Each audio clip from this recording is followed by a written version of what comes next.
So we're launching the new resource for the Pokémon Futsal program, and yeah, we've basically been working with the young children on their futsal skills and giving them some experience with some FA coaches into the game. So yeah, they've had a lot of fun this afternoon. We're often criticised in this country, aren't we, that our football at a grassroots level can be a bit agricultural in terms of young kids' development. Is futsal one of the answers that we can have in this country? Yeah, well, I think that view and those experiences are definitely changing, and I think we're definitely more aware of developing skills and decision making at a young age. And a game like futsal, you get so much contact with the ball in tight areas. It really challenges techniques, but also there are tactical things that come out from it. And some of the children this afternoon were getting an understanding of how quick the game is, and so their decision making has to improve a lot. How can that translate into the 11-a-side game, do you think? Well, if you have great skill and control in tight areas of the pitch, then that definitely translates when the game opens up. And of course, young children find it difficult to work out the spaces and things in an 11-a-side game. So it's much better for them to start 2v2, 3v3, 4v4, build the game up, and then when they've got the capacity to understand all of the dynamics of 11v11, they've already got the skills and decision making embedded. Doing something like this today, perhaps a little bit more fun than some of the issues that you're also vocal on. Your main role is, of course, taking charge of the 11 England players that take to the field on the world stage. But how important is it to you that your legacy goes beyond that, and things like this, and when you talk about racism and other things, sort of reminds people of what your legacy will be in terms of changing football across the board? Well, I think that we have a responsibility as a national team, and I have a responsibility as the national manager to try to affect things that we think we can and that we hope to improve in our own society, and particularly in our own country.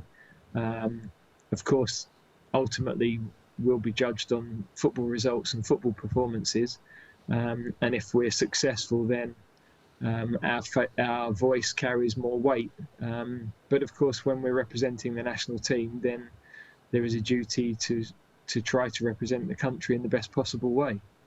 Yeah, a busy year ahead for England, with perhaps an awkwardly timed World Cup in Qatar this winter. How important is it that you impart that, you know, we've got a lovely group of lads, we've got a lot of talent in the England team, but how important is it that we change that narrative that we're the nearly men and we win a World Cup? What lessons have we learnt? Well, I would say that for a period of time we've been not very near at all men. So we're getting better if we're the nearly men, and we've got some steps to go still to go and win. And that's a process for a team, really. The more big match experiences you get, the more experiences of performing under real pressure in the latter stages. Because yes, we have talented players, but so do lots of other countries. There are probably between 8 and 10 countries who could win this World Cup, and we've got to keep doing the things that we've been doing well over the last couple of years. But also we know there's some improvements to be made to go that final step, and that's what we've got to strive for over the next 10 months as we lead into the World Cup. What are some of those things then, Gareth? What are some of those lessons that can be taught to those players? Well, I think the biggest thing is in the really big matches, under pressure, we have to continue to keep the ball better, and we've improved at that generally as a national team over the last few years. And we've got players coming through our academies now who are technically much better and more capable of keeping the ball in normal games. But of course, when you get close to the finishing line and you're so close to winning something, some of those habits can revert to old habits, if you like, from bygone ages. So we've just got to make sure that for us is key, that in those moments of real pressure, we continue to be brave with the ball and we continue to make the right decisions, which is exactly really what we've been talking about with the young kids today. Yeah, exactly. And finally, does a World Cup in November really make things very difficult for you in terms of your preparation going into it? Well, it's different and it's more complicated because the last World Cup we had about 28 days preparation with the team, and potentially this World Cup we'll get 8 or 9 days with the team, with the season finishing on the 13th of November. So it's a different sort of challenge. What we won't have is the players at the end of a really long Premier League season. That it will be a better situation for us than normal. But the tournament is more condensed. It's in a bit of different part of the world, and so they're challenges that we've got to try to adapt to better than all the other countries. Yeah. And finally, returning to today and what you've been up to there, what were some of the reactions of the children, particularly when you arrived? Were they aware you were coming? No, they weren't. No, they were quite surprised to see me. So they were very, very quiet for initial period, and then we managed to get them talking. And of course, as soon as the ball comes out and they can play, then they really find themselves, and that's the beauty of football.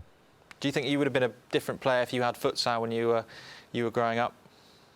Yeah, without a doubt. You know, I mean, there's a style of play that you learn playing on muddy pitches that you can barely run through, and the more skill development that we can encourage at a young age, that those core skills are embedded very early in a player's life. So it's more fun, you know, for young kids. They get more touches of the ball, more involvement in the game.